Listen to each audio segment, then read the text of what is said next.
আমার প্রিয়জনেরা, দেখুন, সুন্দর বা সুন্দরী হতে কে না চান। তো আমরা যারা সেই রকম ধরনের রূপ পাইনি হয়তো, তারা আপ্রাণ চেষ্টা করি বিভিন্ন মানুষের সহায়তা নিয়ে নিজের একটা সুন্দর রূপকে তৈরি করা। তা আমি বলছি, আজকে অত্যাশ্চর্যভাবে আমি আপনাদের একটা মন্ত্র বলে দেবো। সেই মন্ত্রটা যদি একনিষ্ঠভাবে মনে প্রাণে জপ করতে পারেন একটা নির্দিষ্ট সময়ে, তাহলে কিন্তু আপনার রূপ আস্তে আস্তে আমূল পরিবর্তন হয়ে যাবে, সে পুরুষ হন কি মহিলা হন।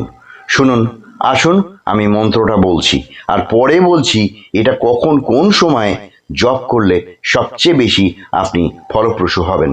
আগে মন্ত্রটা বলছি, শুন সেই মন্ত্রটা জেনে নিন। ওং নমঃ ভগবতে শ্রী শ্রী ত্রিপুরা সুন্দরী কৃপাঙ্কুরু।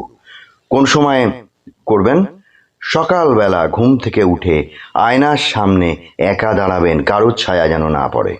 একা দাঁড়াবেন, নিজের মুখটা ভালো করে দেখবেন, উচ্চারণ করে এই মন্ত্র বলবেন না, আন্তরিক মন প্রাণ দিয়ে এই মন্ত্রটা 3 বার বলবেন।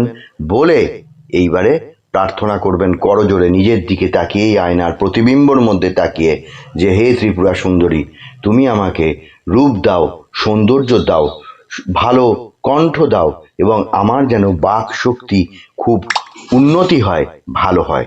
ধন্যবাদ, নমস্কার।